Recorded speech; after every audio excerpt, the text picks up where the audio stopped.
और बदकिस्मती है साडी कि जिस देश का नारा ये रहा होवे जय जवान जय किसान ते अज वो किसान अपने हकों लई सड़कों के उत्ते रोल रहा होवे।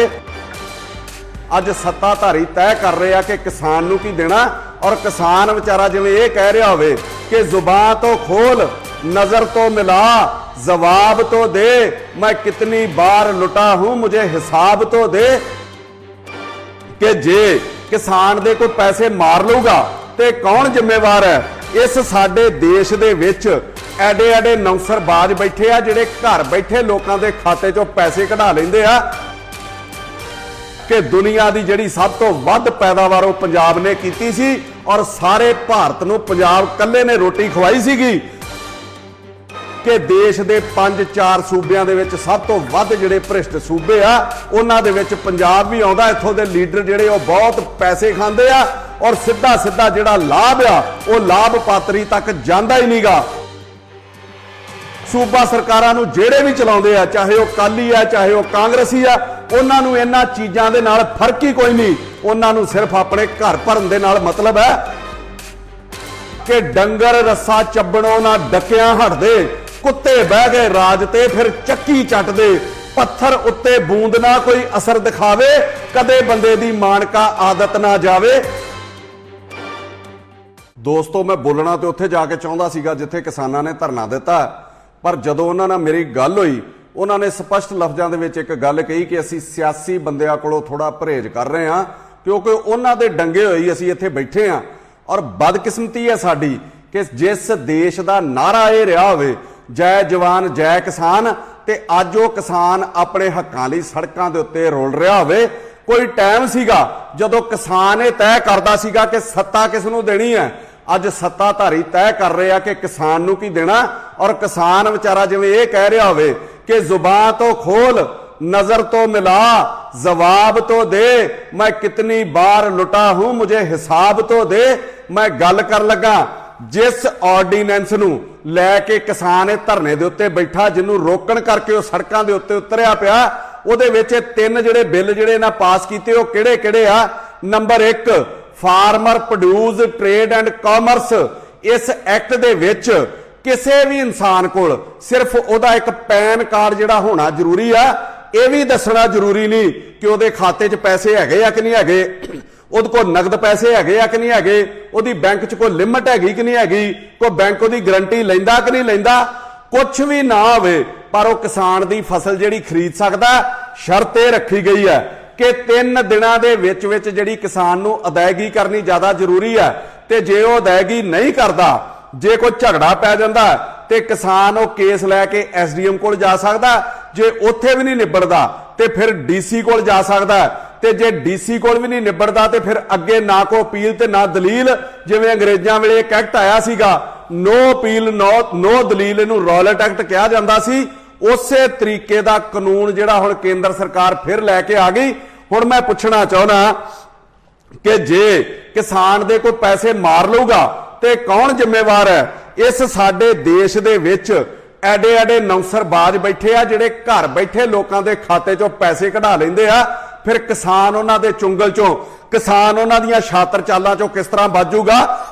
ते दूजी गल फिर जिहड़े वड्डे वड्डे कारोबारी आ जिन्हां ने किसानां दी सारी फसल खरीद लैनी आ, जिन्हां ने सारी सौदेबाजी करनी आ, जिन्हां दा सारा कारोबार ते कब्जा है, उन्हां दे खिलाफ किहड़ा DC किहड़ा SDM उन्हां दे खिलाफ जाके फैसला करन दी हिम्मत कर सकदा वा।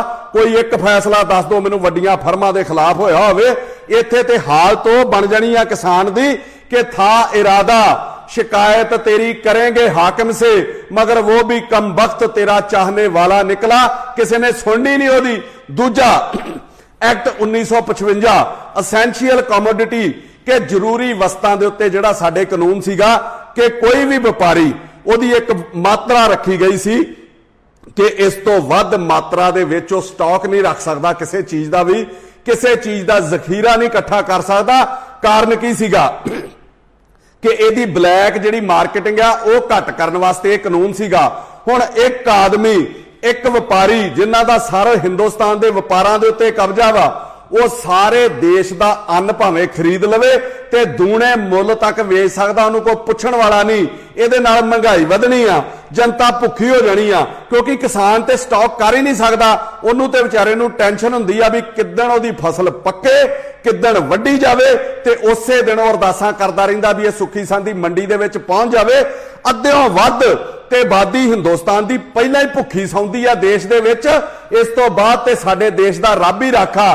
ਪਹਿਲਾਂ ਤੇ ਅਸੀਂ ਸੁਣਦੇ ਹੁੰਦੇ ਸੀਗੇ ਕਿ ਜਿਸ ਪ੍ਰਮਾਤਮਾ ਨੇ ਪੈਦਾ ਕੀਤਾ ਉਹ ਆਪੇ ਰੋਟੀ ਵੀ ਦਊਗਾ, ਤੇ ਹੁਣ ਇਹ ਕਹਾਵਤ ਹੀ ਬਦਲ ਜਾਣੀ ਆ। ਹੁਣ ਤੇ ਇਹ ਹੋਊਗੀ ਕਿ ਜਿਹਦੇ ਉੱਤੇ ਵੱਡੇ ਘਰਾਣਿਆਂ ਦੀ ਨਜ਼ਰ ਮਿਹਰਬਾਨ ਆ ਉਹਨਾਂ ਨੂੰ ਰੋਟੀ ਉਹ ਆਪੇ ਦੇਣਗੇ, ਬਾਕੀ ਭਾਵੇਂ ਭੁੱਖੇ ਮਰਦੇ ਰਹਿਣ। ਨੰਬਰ 3 ਜਿਹੜਾ ਐਕਟ ਆ ਉਹਦੇ ਵਿੱਚ ਕੀ ਆ ਕਿ farmers agreement on price assurance and farm services ਕਿ ਕੰਟਰੈਕਟ ਬੇਸ ਦੇ ਉੱਤੇ ਕਿਸਾਨ ਨਾਲ ਇੱਕ ਕਰਾਰਨਾਮਾ ਕਰ ਲਿਆ ਜਾਊਗਾ, ਜ਼ਮੀਨ ਦਾ ਨਹੀਂ ਫਸਲ ਦਾ ਜਿਹੜਾ ਠੇਕਾ ਕਰ ਲਿਆ ਜਾਊਗਾ, ਕਿ ਉਹਦਾ ਰੇਟ ਜਿਹੜਾ ਪਹਿਲਾਂ ਹੀ ਤੈਅ ਕਰ ਲਿਆ ਜਾਊਗਾ ਕਿ ਮੰਨ ਲਓ ਕਿਸੇ ਦੀ ਫਸਲ ਦਾ ਭਾਅ ਜਿਹੜਾ ਵੱਧ ਗਿਆ, ਪਰ ਕੰਪਨੀ ਨੇ ਜਿਹੜਾ ਉਹਦੇ ਨਾਲ ਰੇਟ ਤੈਅ ਕੀਤਾ ਆ ਉਸੇ ਰੇਟ ਦੇ ਉੱਤੇ ਉਹਦੇ ਕੋਲੋਂ ਫਸਲ ਖਰੀਦੀ ਜਾਊਗੀ। ਤੇ ਜੇ ਕਿਤੇ ਰੱਬ ਨਾ ਕਰੇ ਬਾਜ਼ਾਰ ਦੇ ਵਿੱਚ ਭਾਅ ਘਟ ਗਿਆ ਤੇ ਉਹ ਕੰਪਨੀ ਕੋਲ ਐਡੇ ਐਡੇ ਅਧਿਕਾਰ ਆ, ਉਹ ਕੋਈ ਵੀ ਨੁਕਸ ਕੱਢ ਕੇ, ਜਿਵੇਂ ਕਿਸੇ ਨਾਲ ਲੜਾਈ ਝਗੜਾਈ ਘਰ 'ਚ ਕਰਨਾ ਹੋਵੇ ਤੇ ਸਬਜ਼ੀ 'ਚੋਂ ਵਾਲ ਕੱਢ ਲਈਦਾ ਵਾ, ਇਸੇ ਤਰੀਕੇ ਦਾ ਕੋਈ ਨੁਕਸ ਕੱਢ ਕੇ ਉਹਦੀ ਫਸਲ ਨੂੰ ਜਿਹੜਾ ਡਿਨਾਈ ਕਰ ਦੂਗਾ, ਉਹ ਚੁੱਕਣ ਤੋਂ ਇਨਕਾਰ ਕਰ ਦੂਗਾ, ਤੇ ਕਿਸਾਨ ਵਿਚਾਰਾ ਥਾਂ ਥਾਂ ਤੇ ਧੱਕੇ ਖਾਂਦਾ ਫਿਰੂਗਾ ਆਪਣੀ ਫਸਲ ਵੇਚਣ ਲਈ। ਤੇ ਜੇ ਇਸ ਦੌਰਾਨ ਕੋਈ ਕੁਦਰਤੀ ਮਾਰ ਪੈ ਗਈ ਤੇ ਉਹਨੂੰ ਕੋਈ ਪੈਸਾ ਵੀ ਨਹੀਂ ਉਹ ਦਊਗਾ। ਸਿਰਫ ਇਹ 3 ਕਾਨੂੰਨ ਹੀ ਨਾ ਸਮਝੇ ਜਾਣ, ਕਿਸਾਨੀ ਨੂੰ ਖਤਮ ਕਰਨ ਲਈ ਹੋਰ ਕਿਹੜੇ ਕਿਹੜੇ ਫਰਮਾਨ ਜਿਹੜੇ ਜਾਰੀ ਕੀਤੇ ਜਾ ਰਹੇ ਆ ਜਿਹਦੇ ਵੱਲ ਲੋਕਾਂ ਦਾ ਜੇ ਧਿਆਨ ਨਹੀਂ ਜਾ ਰਿਹਾ। ਇੱਕ ਕਾਨੂੰਨ ਹੋਰ ਹੈ, ਇੰਡੀਅਨ ਇਲੈਕਟ੍ਰਿਸਿਟੀ ਐਕਟ 2003 ਦਾ ਇਲੈਕਟ੍ਰਿਸਿਟੀ ਅਮੈਂਡਮੈਂਟ ਐਕਟ 2020। ਇਹ 3 ਚ ਇੱਕ ਕਾਨੂੰਨ ਸੀਗਾ, ਉਹਨੂੰ ਹੁਣ ਸੋਧ ਕਰਕੇ 2020 ਦੇ ਵਿੱਚ ਇੱਕ ਕਾਨੂੰਨ ਨਵਾਂ ਲੈ ਕੇ ਆਂਦਾ ਗਿਆ ਬਿਜਲੀ ਦੇ ਉੱਤੇ ਕਿ 1947 ਚ ਜਦੋਂ ਦੇਸ਼ ਆਜ਼ਾਦ ਹੋਇਆ ਉਸ ਤੋਂ ਬਾਅਦ ਇੱਕ ਇੰਡੀਅਨ ਇਲੈਕਟ੍ਰਿਸਿਟੀ ਐਕਟ ਬਣਿਆ ਸੀ 1948 ਦੇ ਵਿੱਚ ਕਿ ਬਿਜਲੀ ਦੀ ਜਿਹੜੀ ਪੈਦਾਵਾਰ ਆ ਉਹਦੇ ਸਾਰੇ ਅਧਿਕਾਰ ਜਿਹੜੇ ਉਹ ਸਰਕਾਰ ਕੋਲ ਰਹਿਣਗੇ, ਕਿਉਂਕਿ ਇਹ ਡਿਵੈਲਪਮੈਂਟ ਦਾ ਸਾਧਨ ਆ ਨਾ ਕਿ ਕਮਾਈ ਦਾ। ਇਸ ਤੋਂ ਕਮਾਈ ਨਹੀਂ ਕਰਨ ਦਿੱਤੀ ਜਾਊਗੀ। ਤੇ 1965 ਦੇ ਵਿੱਚ ਜਦੋਂ ਦੇਸ਼ ਦੇ ਵਿੱਚ ਅਕਾਲ ਪਿਆ ਸੀਗਾ, ਰੋਟੀ ਦੇ ਲਾਲੇ ਪਏ ਸੀਗੇ, ਤੇ ਉਸ ਟਾਈਮ ਸਾਡੇ ਪ੍ਰਧਾਨ ਮੰਤਰੀ ਜਿਹੜੇ ਸੀਗੇ ਸ਼੍ਰੀ ਲਾਲ ਬਹਾਦਰ ਸ਼ਾਸਤਰੀ, ਉਹਨਾਂ ਦੀਆਂ ਹਦਾਇਤਾਂ ਦੇ ਉੱਤੇ ਇੱਕ ਹਰੀ ਕ੍ਰਾਂਤੀ ਗ੍ਰੀਨ ਰੈਵੋਲੂਸ਼ਨ ਲੈ ਕੇ ਆਂਦਾ ਗਿਆ ਸੀਗਾ, ਜਿਹਨੂੰ ਨਾਂ ਦਿੱਤਾ ਗਿਆ ਸੀਗਾ ਜੈ ਜਵਾਨ ਜੈ ਕਿਸਾਨ। ਤੇ ਖਾਸ ਕਰਕੇ ਇਹ ਜਿਹੜਾ ਇਹ ਹਰੀ ਕ੍ਰਾਂਤੀ ਸੀ ਇਹ ਪੰਜਾਬ ਲਈ ਸੀ ਕਿ ਉਹਨਾਂ ਕਿਹਾ ਸੀਗਾ ਕਿ ਬਿਜਲੀ ਬੋਰਡ ਭਾਵੇਂ ਘਾਟੇ 'ਚ ਚਲਾ ਜਾਵੇ, ਭਾਵੇਂ ਕਰਜ਼ਾ ਚੁੱਕੇ, ਪਰ ਕਿਸਾਨਾਂ ਨੂੰ ਜਿਹੜੀ ਪੂਰੀ ਸਹੂਲਤ ਦਿੱਤੀ ਜਾਊਗੀ, ਕਿਉਂਕਿ ਮੁੱਖ ਟੀਚਾ ਸੀਗਾ ਦੇਸ਼ ਦੇ ਵਿੱਚ ਅਨਾਜ ਪੈਦਾ ਕਰਨਾ। ਔਰ ਉਦੋਂ ਦੱਸਦੇ ਆ ਕਿ ਦੁਨੀਆ ਦੀ ਜਿਹੜੀ ਸਭ ਤੋਂ ਵੱਧ ਪੈਦਾਵਾਰ ਉਹ ਪੰਜਾਬ ਨੇ ਕੀਤੀ ਸੀ, ਔਰ ਸਾਰੇ ਭਾਰਤ ਨੂੰ ਪੰਜਾਬ ਕੱਲੇ ਨੇ ਰੋਟੀ ਖਵਾਈ ਸੀਗੀ। ਤੇ ਜਦੋਂ ਆਪਣਾ ਫਾਇਦਾ ਨਿਕਲ ਗਿਆ ਤੇ ਹੁਣ ਗੱਲ ਉਹ ਕਰਤੀ ਕਿ मतलब निकल गया तो पहचानते नहीं, ऐसे छोड़ रहे हैं जैसे जानते नहीं। उस तो बाद 1948 तो बाद 1965 ਦਾ ਜਿਹੜਾ ਜੈ ਜਵਾਨ ਜੈ ਕਿਸਾਨ ਦੇ ਨਾਰੇ ਤੋਂ ਬਾਅਦ 2003 ਦੇ ਵਿੱਚ ROR 16 ਨੂੰ ਕਿਹਾ ਜਾਂਦਾ ਰੇਟ ਆਫ ਰਿਟਰਨ ਇੱਕ ਐਕਟ ਲੈ ਕੇ ਆਇਆ ਗਿਆ, ਜਿਹਦੇ ਵਿੱਚ ਇਹ ਕੀਤਾ ਗਿਆ ਕਿ ਸਿਰਫ ਬਿਜਲੀ ਬੋਰਡ ਨੂੰ ਘਾਟੇ 'ਚ ਨਹੀਂ ਰਹਿਣ ਦਿੱਤਾ ਜਾਊਗਾ, 16% ਇਸ ਤੋਂ ਮੁਨਾਫਾ ਜਿਹੜਾ ਕਮਾਇਆ ਜਾਊਗਾ। 2003 ਦੇ ਵਿੱਚ ਇਹਦੇ ਵਿੱਚ ਕਾਨੂੰਨ 'ਚ ਸੋਧ ਕਰਕੇ ਇਹ ਕੀਤਾ ਗਿਆ ਕਿ ਜਿਹੜੀ ਪੈਦਾਵਾਰ ਆ ਉਹ ਪ੍ਰਾਈਵੇਟ ਹੱਥਾਂ 'ਚ ਵੀ ਦੇ ਦਿੱਤੀ ਜਾਊਗੀ, ਪਰ ਜਿਹੜੀ ਡਿਸਟ੍ਰੀਬਿਊਸ਼ਨ ਆ, ਜਿਹੜੀ ਵੰਡ ਆ, ਜਿਹੜੀ ਸਪਲਾਈ ਆ ਉਹ ਸਰਕਾਰ ਕਰੂਗੀ। ਤੇ ਹੁਣ 2020 ਦੇ ਵਿੱਚ ਇੰਡੀਅਨ ਇਲੈਕਟ੍ਰਿਸਿਟੀ ਐਕਟ 2020 ਇਹਦੇ ਵਿੱਚ ਸੋਧ ਕਰਕੇ ਜਿਹੜੀ ਬਿਜਲੀ ਦੀ ਵੰਡ ਆ, ਜਿਹੜੀ ਸਪਲਾਈ ਆ ਉਹ ਵੀ ਪ੍ਰਾਈਵੇਟ ਹੱਥਾਂ ਦੇ ਵਿੱਚ ਦੇ ਦਿੱਤੀ ਜਾਊਗੀ। ਔਰ ਇੱਕ ਸਾਰ ਇੱਕ ਸਲੈਬ ਹੋਊਗੀ ਸਾਰੇ ਰੇਟ ਦੀ, ਚਾਹੇ ਕੋਈ 100 ਯੂਨਿਟ ਵਰਤ ਲੇ, ਚਾਹੇ ਕੋਈ 500 ਯੂਨਿਟ ਵਰਤ ਲੇ, ਚਾਹੇ ਕੋਈ 5000 ਯੂਨਿਟ ਵਰਤ ਲਵੇ, ਉਹਦੇ ਤੇ ਇੱਕੋ ਹੀ ਰੇਟ ਜਿਹੜਾ ਤੈਅ ਕੀਤਾ ਜਾਊਗਾ। ਕਿਸਾਨਾਂ ਦਲਿਤਾਂ ਨੂੰ ਜਿਹੜੀ ਬਿਜਲੀ ਮਾਫ ਮਿਲਦੀ ਆ ਉਹਨਾਂ ਨੂੰ ਪਹਿਲਾਂ ਬਿਜਲੀ ਦਾ ਬਿੱਲ ਜਮ੍ਹਾਂ ਕਰਾਉਣਾ ਪਿਆ ਕਰੂਗਾ, ਫਿਰ ਉਹਨਾਂ ਦੇ ਖਾਤੇ ਦੇ ਵਿੱਚ ਪੈਸੇ ਜਿਹੜੇ ਉਹ ਵਾਪਸ ਆਇਆ ਕਰਨਗੇ। ਕੇਂਦਰ ਸਰਕਾਰ ਨੇ ਇਹਨੂੰ ਨਾਂ ਦਿੱਤਾ DBT, direct benefit transfer of subsidy.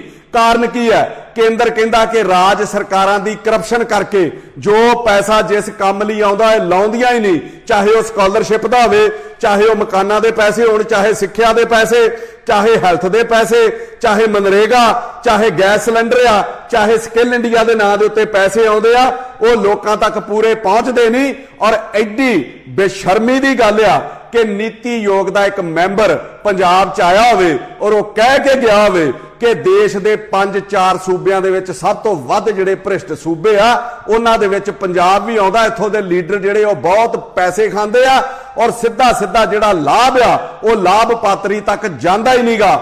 ਹਾਲਤ ਕੀ ਆ, ਸੂਬਾ ਸਰਕਾਰਾਂ ਨੂੰ ਜਿਹੜੇ ਵੀ ਚਲਾਉਂਦੇ ਆ, ਚਾਹੇ ਉਹ ਅਕਾਲੀ ਆ ਚਾਹੇ ਉਹ ਕਾਂਗਰਸੀ ਆ, ਉਹਨਾਂ ਨੂੰ ਇਹਨਾਂ ਚੀਜ਼ਾਂ ਦੇ ਨਾਲ ਫਰਕ ਹੀ ਕੋਈ ਨਹੀਂ। ਉਹਨਾਂ ਨੂੰ ਸਿਰਫ ਆਪਣੇ ਘਰ ਭਰਨ ਦੇ ਨਾਲ ਮਤਲਬ ਹੈ। ਜੇ ਉਹਨਾਂ ਲਈ ਮੈਂ 4 ਲੈਣਾ ਕਹਿ ਲਵਾਂ ਤੇ ਮੈਨੂੰ ਕੋਈ ਗਰੇਜ ਨਹੀਂ ਹੋਊਗਾ ਕਿ ਡੰਗਰ ਰੱਸਾ ਚੱਬਣੋਂ ਨਾ ਡੱਕਿਆਂ ਹਟਦੇ, ਕੁੱਤੇ ਬਹਿ ਗਏ ਰਾਜ ਤੇ ਫਿਰ ਚੱਕੀ ਚੱਟਦੇ, ਪੱਥਰ ਉੱਤੇ ਬੂੰਦ ਨਾ ਕੋਈ ਅਸਰ ਦਿਖਾਵੇ, ਕਦੇ ਬੰਦੇ ਦੀ ਮਾਨਕਾ ਆਦਤ ਨਾ ਜਾਵੇ।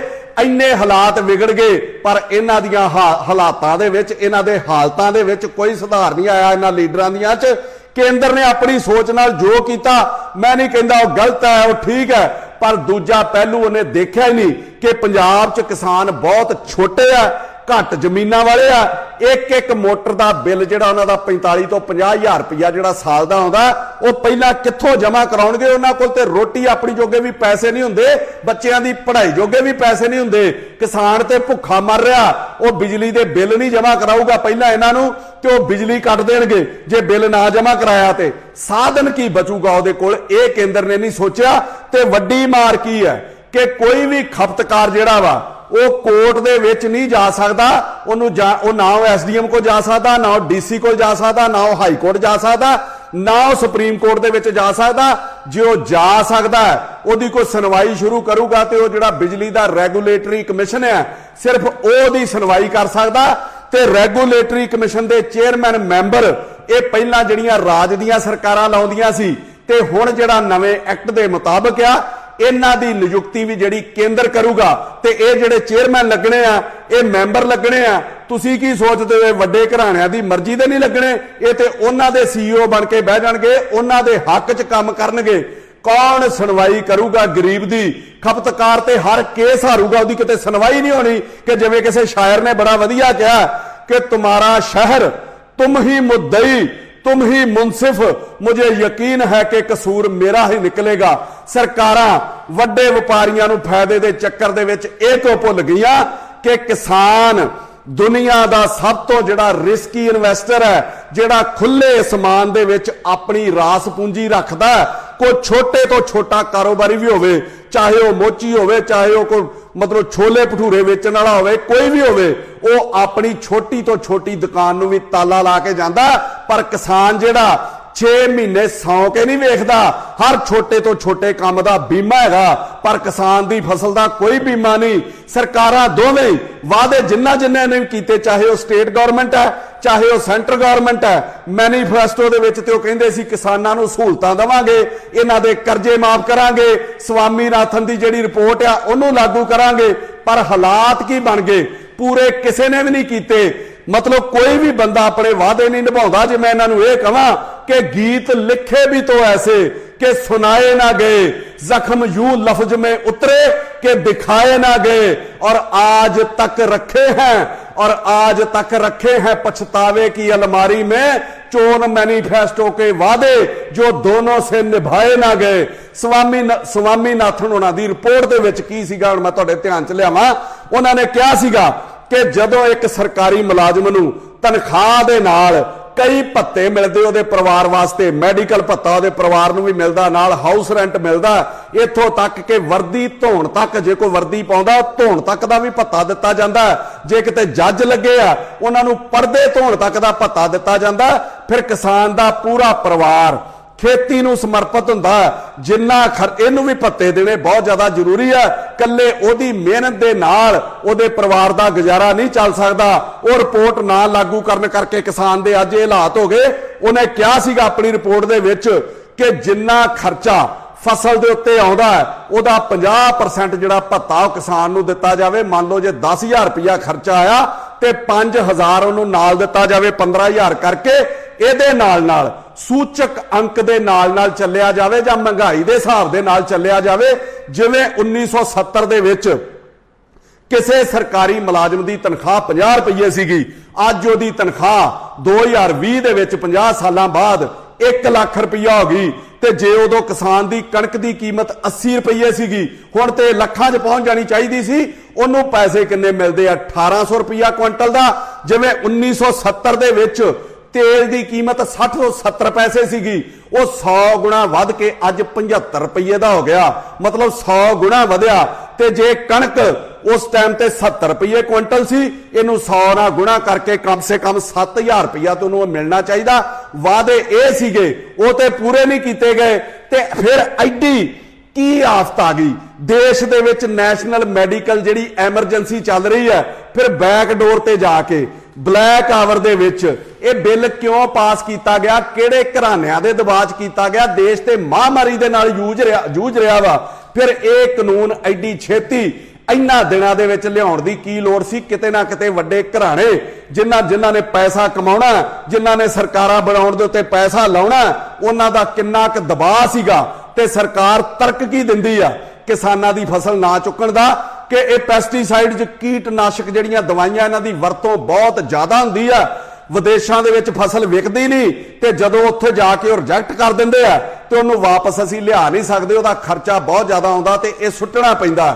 ਹੁਣ ਸਵਾਲ ਕੀ ਹੈ ਕਿ ਕੀਟਨਾਸ਼ਕ ਜਿਹੜੀ ਦਵਾਈਆਂ ਦੀ ਵਰਤੋਂ ਆ, ਵੱਧ ਪੈਦਾਵਾਰ ਕਰਨ ਲਈ ਕਿਸਾਨ ਨੂੰ ਮਜਬੂਰ ਕਿੰਨੇ ਕੀਤਾ? ਜਦੋਂ ਕਿਸਾਨ ਨੂੰ ਕਈ ਦਹਾਕਿਆਂ ਤੋਂ ਉਹਦੀ ਫਸਲ ਦਾ ਮੁੱਲ ਹੀ ਨਹੀਂ ਮਿਲ ਰਿਹਾ, ਉਹ ਕਰਜ਼ਾਈ ਹੋ ਰਿਹਾ, ਉਹ ਭੁੱਖਾ ਮਰ ਰਿਹਾ, ਫਿਰ ਉਹ ਕਰੇ ਕੀ? ਆਪਣੀ ਪੈਦਾਵਾਰ ਵਧਾਉਣ ਲਈ ਉਹਨੇ ਫਿਰ ਇਹ ਤਰੀਕਾ ਜਿਹੜਾ ਵੇਖੋ ਵੇਖੀ ਅਪਣਾ ਲਿਆ, ਔਰ ਅੱਜ ਇਹ ਸਭ ਨੂੰ ਭੁਗਤਣਾ ਪੈਣ ਡਿਆ ਵਾ। ਹੁਣ ਮੈਂ ਸਰਕਾਰ ਨੂੰ ਪੁੱਛਣਾ ਚਾਹੁੰਦਾ, ਚਾਹੇ ਉਹ ਕੇਂਦਰ ਦੀ ਆ ਚਾਹੇ ਪੰਜਾਬ ਦੀ ਆ, ਉਹ ਦੱਸੇ ਕਿ MSP ਮਿਨੀਮਮ ਸਪੋਰਟ ਪ੍ਰਾਈਸ ਜਿਹੜੀ ਹੈ ਉਹਦੇ 'ਚ 23 ਫਸਲਾਂ ਆਉਂਦੀਆਂ, ਤੇ ਸਰਕਾਰ ਨੇ ਅੱਜ ਤੱਕ ਝੋਨੇ ਤੇ ਕਣਕ ਤੋਂ ਬਿਨਾ ਚੁੱਕਿਆ ਕੀ ਆ ਕਿਸਾਨ ਦਾ? ਕਿਸਾਨ ਦੀ ਹਾਲਤ ਲਈ ਅੱਜ ਜ਼ਿੰਮੇਵਾਰ ਕੌਣ ਹੈ? ਇਹਦੇ ਨਾਲ ਮੈਂ ਕਿਸਾਨੀ ਤੋਂ ਲਹਿਦਾ ਜਿਹੜੇ ਲੋਕ ਆ ਉਹਨਾਂ ਨੂੰ ਵੀ ਇਹ ਕਹਿਣਾ ਚਾਹੁੰਦਾ ਕਿ ਮਤ ਸੋਚੋ ਇਸ ਆਰਡੀਨੈਂਸ ਦੇ ਨਾਲ, ਇਸ ਕਾਨੂੰਨ ਦੇ ਨਾਲ ਸਿਰਫ ਕਿਸਾਨ ਨੂੰ ਫਰਕ ਪੈਣਾ, ਸਾਰੀ ਅਰਥ ਵਿਵਸਥਾ ਨੂੰ, ਸਾਰੀ ਇਕਨੋਮੀ ਨੂੰ ਇਹਦੇ ਨਾਲ ਫਰਕ ਪੈਣਾ, ਕਿਉਂਕਿ ਸਾਰੀ ਇਕਨੋਮੀ ਜਿਹੜੀ ਹੈ ਉਹ ਕਿਸਾਨ ਦੇ ਸਿਰ ਤੇ ਚੱਲਦੀ ਆ, ਫਸਲ ਦੇ ਸਿਰ ਤੇ ਚੱਲਦੀ ਆ। ਫਸਲ ਵੇਚ ਕੇ ਖਰੀਦਦਾਰੀ ਹੁੰਦੀ ਹੈ, ਚਾਹੇ ਉਹ ਕੱਪੜਾ ਹੈ, ਚਾਹੇ ਉਹ ਖਾਣ ਪੀਣ ਦਾ ਸਮਾਨ ਹੈ, ਚਾਹੇ ਉਹ ਲੋੜਾਂ ਨੇ, ਚਾਹੇ ਉਹ ਕਾਰਾਂ ਨੇ, ਹਰ ਲੋੜੀਂਦੀਆਂ ਚੀਜ਼ਾਂ ਤੇ ਲਗਜ਼ਰੀ ਦੀ ਜਿਹੜੀ ਖਰੀਦਦਾਰੀ ਆ ਉਹ ਕਿਸਾਨ ਦੇ ਮਤਲਬ ਕੰਮ ਕਰਨ ਤੋਂ ਸ਼ੁਰੂ ਹੁੰਦੀ ਹੈ। ਤੇ ਜੇ ਵੱਡੇ ਘਰਾਣਿਆਂ ਦਾ ਕਿਸਾਨੀ ਦੇ ਉੱਤੇ ਕਬਜ਼ਾ ਹੋ ਗਿਆ ਤੇ ਆਟੋਮੈਟਿਕਲੀ ਇਹ ਸਮਝ ਲਓ ਕਿ ਤੁਹਾਡੇ ਕਾਰੋਬਾਰ ਤੇ ਵੀ ਉਨਾ ਹੀ ਫਰਕ ਪੈਣਾ, ਕਿਉਂਕਿ ਉਹਨਾਂ ਕਾਰੋਬਾਰੀਆਂ ਦੇ ਵੱਡੇ ਵੱਡੇ ਮਾਲਸ ਨੇ ਜਿਹਦੇ ਵਿੱਚ ਹਰ ਚੀਜ਼ ਉਪਲਬਧ ਹੈ, ਉਹ ਕਿਸਾਨ ਨੂੰ ਮਜਬੂਰ ਕਰਨਗੇ, ਚਾਹੇ ਉਹ ਲਾਲਚ ਵਸ ਹੋਵੇ, ਚਾਹੇ ਉਹ ਬਿਜਲੀ ਦੀ ਛੋਟ ਦੇ ਕੇ ਹੋਵੇ, ਉੱਤੇ ਕੋਈ ਪੈਸੇ ਘਟਾ ਕੇ ਹੋਵੇ, ਚਾਹੇ ਫਸਲ ਦੇ ਮੁੱਲ ਦੇ ਉੱਤੇ ਕੋਈ ਸਹੂਲਤ ਦੇ ਕੇ ਹੋਵੇ। ਇਹਦੇ ਨਾਲ ਕਿਸਾਨ ਨੂੰ ਉਹ ਮਜਬੂਰ ਤੇ ਲਾਲਚ ਦੇਣਗੇ ਕਿ ਤੁਹਾਡੀ ਜਿਹੜੀ ਖਰੀਦਦਾਰੀ ਹੈ ਉਹ ਸਾਡੇ ਅਦਾਰਿਆਂ ਤੋਂ ਕੀਤੀ ਜਾਵੇ ਲੋੜੀਂਦੀਆਂ, ਤੇ ਤੁਸੀਂ ਵੀ ਰੋਵੋਗੇ ਜੇ ਅੱਜ ਤੁਸੀਂ ਇੱਕ ਦੂਜੇ ਦਾ ਸਾਥ ਨਾ ਦਿੱਤਾ ਤੇ ਖੀਰੇ ਟਾਈਮ ਤੁਹਾਡੇ ਤੇ ਵੀ ਆਉਣਾ। ਤੁਹਾਡੇ ਤੇ ਕਿਸੇ ਸ਼ਾਇਰ ਨੇ ਬੜੀਆਂ ਵਧੀਆ ਲਾਈਨਾਂ ਲਿਖੀਆਂ ਜਿਹੜੇ ਇੱਕ ਦੂਜੇ ਦਾ ਤਮਾਸ਼ਾ ਵੇਖਦੇ ਆ कि जलते घर को देखने वाले फूस का छप्पर आपका है, जलते घर को देखने वाले फूस का छप्पर आपका है, आग के पीछे तेज हवा है, आगे मुकद्दर आपका है, उसके कत्ल पे मैं भी चुप था, मेरा नंबर अब आया है, मेरे कत्ल पे आप भी चुप हैं, अगला नंबर आपका है। सब तो वड्डा जिहड़ा नुकसान होण जा रहा वो लोकतंत्र दा जिहड़ा वो घाण होण जा रहा कि देश दे विच 14.6 14.5 करोड़ तो उपर जिहड़े परिवार आ किसान आ, ते पंजाब ते एक परिवार च 5-5 जी मान सकते हैं। यूपी बिहार दे विच 10-10 तो भी उपर जिहड़े जी ने। देश दी 70-75% जिहड़ी आबादी आ किसानी ते निर्भर आ, मतलब 100 करोड़ दे करीब लोग जिहड़े किसानी ते निर्भर ने वो वड्डे घराणियां दे प्रभाव हेठ आ जाणगे। जिवें कोई फैक्टरी वाला, जिवें कोई दुकान वाला अपने मुलाजम नूं अपने वर्कर नूं कह के उन्होंने सौं पवा के वोटां पाउंदा ना कि फलानी थां दे उत्ते वोट पाउणी, तेरा मैं आ लाइसेंस दूंगा, तेनों आ मैं विच ਅਲਾਉਂਸ ਦੇ ਦੂੰਗਾ, ਆਹ ਕੁਛ ਤੇਰੇ ਲਈ ਕਰ ਦੂੰਗਾ, ਵੋਟਾਂ ਫਲਾਣੇ ਬੰਦੇ ਨੂੰ ਪਾਉਣੀਆਂ। ਇਸੇ ਤਰੀਕੇ ਦਾ ਕਬਜ਼ਾ ਜਿਹੜਾ ਦੇਸ਼ ਦੇ ਉੱਤੇ ਹੋਣ ਜਾ ਰਿਹਾ, ਹੋਣਾ ਇੱਥੇ ਵੀ ਇਹੋ ਹੀ ਆ। ਲੋਕਤੰਤਰ ਦਾ ਘਾਣ ਹੋ ਜਾਣਾ, ਇਹਨਾਂ ਦੇ ਚੁੰਗਲ ਚੋਂ ਬਾਹਰ ਆ ਹੀ ਨਹੀਂ ਸਕਣਾ ਕਿਸਾਨ ਨੇ। ਔਰ ਇਹ ਲੋਕ ਆਪਣੀ ਮਰਜ਼ੀ ਨਾਲ ਵੋਟਾਂ ਪਵਾ ਕੇ ਵੱਡੇ ਵੱਡੇ ਘਰਾਣੇ ਆਪਣੀ ਮਰਜ਼ੀ ਦੇ ਨਾਲ ਦੇਸ਼ ਦਾ ਪ੍ਰਧਾਨ ਮੰਤਰੀ ਬਣਾਉਣਗੇ, ਆਪਣੀ ਮਰਜ਼ੀ ਦੇ ਨਾਲ ਦੇਸ਼ ਦਾ ਮੁੱਖ ਮੰਤਰੀ ਬਣਾਉਣਗੇ। ਜਿਵੇਂ ਈਸਟ ਇੰਡੀਆ ਕੰਪਨੀ ਆਈ ਸੀ ਤੇ ਹੌਲੀ ਹੌਲੀ ਉਹਨੇ ਪੂਰੇ ਦੇਸ਼ ਦੇ ਉੱਤੇ ਕਬਜ਼ਾ ਕਰ ਲਿਆ ਸੀ ਅੰਗਰੇਜ਼ਾਂ ਨੇ, ਉਸੇ ਤਰੀਕੇ ਹੀ ਹੁਣ ਹੋਣ ਜਾ ਰਿਹਾ। ਅਖੀਰ ਦੇ ਵਿੱਚ ਮੈਂ ਕਹੂੰਗਾ ਕਿ ਦੇਸ਼ ਵਿਕ ਰਿਹਾ। ਰੇਲਵੇ ਵਿਕ ਗਿਆ, 에ਅਰਪੋਰਟ ਵਿਕ ਗਏ, ਬਿਜਲੀ ਵਿਕ ਗਈ, ਸੜਕਾਂ ਵਿਕ ਗਈਆਂ ਵੀ ਟੋਲ ਥਾਂ ਥਾਂ ਤੇ ਲੱਗੇ ਨੇ, ਟੈਲੀਫੋਨ ਵਿਕ ਗਏ, ਇੰਸ਼ੋਰੈਂਸ ਵਿਕ ਗਈ, ਨੌਕਰੀਆਂ ਤੱਕ ਪ੍ਰਾਈਵੇਟ ਜਿਹੜੀਆਂ ਹੱਥਾਂ ਦੇ ਵਿੱਚ ਆ ਗਈਆਂ, ਤੇ ਹੋਰ ਜਿਹੜਾ ਬੜਾ ਕੁਝ ਉਹ ਵੇਚਣ ਦੀ ਤਿਆਰੀ ਸੀਗੀ। ਇਹਦੇ ਨਾਲ ਨਾਲ ਅੱਜ ਜਿਹੜਾ ਕਿਸਾਨ ਨੂੰ ਵੀ ਵੇਚ ਦਿੱਤਾ ਗਿਆ। ਕਸੂਰ ਕਿਸੇ ਨੇਤਾ ਦਾ ਨਹੀਂ, ਕਿਸੇ ਅਫਸਰ ਦਾ ਨਹੀਂ, ਵੱਡੇ ਘਰਾਣਿਆਂ ਦਾ ਨਹੀਂ, ਕਸੂਰ ਲੋਕਾਂ ਦਾ ਕਿ 1947 ਚ ਆਜ਼ਾਦੀ ਲੈਣ ਤੋਂ ਬਾਅਦ ਅਸੀਂ ਇਹੋ ਜੀ ਨੀਂਦ ਸੁੱਤੇ, ਸਾਨੂੰ ਹੋਸ਼ ਹੀ ਨਹੀਂ ਆਈ ਤੇ ਚੋਰ ਸਾਡਾ ਸਾਰਾ ਕੁਝ ਹੀ ਲੈ ਕੇ ਚਲੇ ਗਏ ਤੇ ਅਸੀਂ ਅਜੇ ਤੱਕ ਵੀ ਨਹੀਂ ਉੱਠੇ। ਲੋਕ ਆਪਣੀ ਮੌਤ ਆਪ ਮਰ ਰਹੇ ਆ। ਮੈਂ ਸਮਾਪਤੀ 'ਚ ਕਹਿਣ ਲੱਗਾ कि अंधेरा ढक ले सूरज को तो उजालों की खता क्या है, अंधेरा ढक ले सूरज को तो उजाले की खता क्या है, लगी हो सेंध दीवारों में तो ताले की खता क्या है, किसी के रूप की मदरा नशे से भी नशीली हो, कोई पीकर मर जाए तो प्याले की खता क्या है। Now A1 Punjabi launch a newspaper, The Power of Words. Now you check out all our daily updates on our website www.a1punjabi.com and all updates on our social networks, Facebook, Twitter, Instagram and YouTube. Thank you. मैं अपने ਇਹ ਮੋਢਿਆਂ ਤੇ ਗੋਡਿਆਂ ਤੋਂ ਬਹੁਤ ਦੁਖੀ ਸੀ। ਮੇਰੇ ਲਈ ਤਾਂ ਤੁਰਨਾ ਫਿਰਨਾ ਵੀ ਇੰਨਾ ਔਖਾ ਹੋਇਆ ਸੀ, ਮੈਂ ਦੱਸ ਵੀ ਨਹੀਂ ਸਕਦਾ। ਪਰ ਜਦ ਤੋਂ ਮੈਨੂੰ ਫੀ ਰਿਲੀਫ ਮਿਲਿਆ 2.5-3 ਮਹੀਨੇ ਇਸਤੇਮਾਲ ਕਰਨ ਤੋਂ ਬਾਅਦ ਗੋਡੇ ਵੀ ਓਕੇ, ਮੋਢੇ ਵੀ ਓਕੇ। ਜੇ ਤੁਸੀਂ ਵੀ ਕਿਸੇ ਇਸ ਤਰ੍ਹਾਂ ਦੀ ਬਿਮਾਰੀ ਤੋਂ ਪਰੇਸ਼ਾਨ ਹੋ ਤੇ ਬੇਝਿਜਕ ਹੋ ਕੇ ਇਸ ਨੂੰ ਇਸਤੇਮਾਲ ਕਰੋ। ਸਿਰਫ 2.5-3 ਮਹੀਨੇ ਇਹ 125 ਬਿਮਾਰੀਆਂ ਤੱਕ ਦਾ ਇਲਾਜ ਕਰ ਸਕਦਾ ਹੈ। ਫੀ ਰਿਲੀਫ ਹਮੇਸ਼ਾ ਯਾਦ ਰੱਖੋ। ਬਸ ਕੁਛ ਦਿਨਾਂ ਤੋਂ ਮੈਨੂੰ ਬਾਲਾਂ ਦੀ ਬੜੀ ਸਮੱਸਿਆ ਸੀ, ਮੇਰੇ ਬਾਲ ਝੜਨੇ ਸ਼ੁਰੂ ਹੋ ਗਏ ਸੀ। ਮੈਨੂੰ ਮੇਰੇ ਦੋਸਤ ਨੇ ਆਇਲ ਫੀ ਰਿਲੀਫ ਵਾਲੇ ਦੱਸਿਆ। ਮੈਂ ਇਹ ਤੇਲ 3 ਕੁ ਮਹੀਨੇ ਲਾਣਾ ਆਪਣੇ ਸਿਰ 'ਤੇ ਅਪਲਾਈ ਕੀਤਾ। ਇਹ ਬਿਲਕੁਲ ਆਯੁਰਵੈਦਿਕ ਤੇਲ ਹੈ, ਇਹਦਾ ਕੋਈ ਸਾਈਡ ਇਫੈਕਟ ਨਹੀਂ ਹੈ ਅਤੇ ਮੇਰੇ ਬਾਲ ਜਿਹੜੇ ਗੰਜਪਣ ਪੈਣਾ ਸ਼ੁਰੂ ਹੋ ਗਿਆ ਸੀ ਉਹ ਦੁਬਾਰਾ ਆਉਣ ਲੱਗ ਗਏ ਅਤੇ ਮੈਨੂੰ ਤਾਂ ਬੜਾ ਫਾਇਦਾ ਦਿੱਤਾ ਇਸ ਨੇ। ਜੇ ਤੁਹਾਨੂੰ ਵੀ ਕਿਸੇ ਇਸ ਤਰ੍ਹਾਂ ਦੀ ਪ੍ਰੋਬਲਮ ਦਾ ਤੁਸੀਂ ਸਾਹਮਣਾ ਕਰ ਰਹੇ ਹੋ ਤਾਂ ਇਹ ਤੇਲ ਲਾਣਾ ਨਾ ਭੁੱਲੋ। ਕਿਤਨਾ ਕਿਤੇ ਅਸੀਂ ਆਪਣੇ ਬਾਲਾਂ ਕਰਕੇ ਸ਼ਰਮ ਫੀਲ ਕਰਦੇ ਹਾਂ, ਕਿਤੇ ਸੋਸਾਇਟੀ 'ਚ ਬੈਠੇ ਹਾਂ ਕਿ ਕੋਈ ਮਜ਼ਾਕ ਨਾ ਕਰ ਰਿਹਾ ਹੋਏ। ਪਰ ਥੈਂਕਸ ਟੂ ਫ੍ਰੀ ਲੀਵ ਜਿਹਨੇ ਮੇਰਾ ਇਹ ਕੌਨਫੀਡੈਂਸ ਬਿਲਡ ਕੀਤਾ, ਜਿਹਦੇ ਲਗਾਉਣ ਨਾਲ ਮੈਂ ਮਾਰਕੀਟ 'ਚ ਹੁਣ ਬੜਾ ਹੀ ਕੌਨਫੀਡੈਂਟ ਹਾਂ ਔਰ ਇਹਦੇ ਨਾਲ ਮੈਨੂੰ ਬੜਾ ਫਾਇਦਾ ਹੋਇਆ। ਅਤੇ ਮੈਨੂੰ ਸਰਵਾਈਕਲ ਦੀ ਵੀ ਦਿੱਕਤ ਸੀ ਅਤੇ ਉਹਦੇ ਨਾਲ ਵੀ ਮੈਨੂੰ ਬੜਾ ਰਿਲੀਫ ਮਿਲਿਆ। ਇਹ ਯੂਜ਼ ਕਰੋ ਅਤੇ ਮੈਂ ਪ੍ਰੈਕਟੀਕਲ ਯੂਜ਼ ਕਰ ਰਿਹਾ।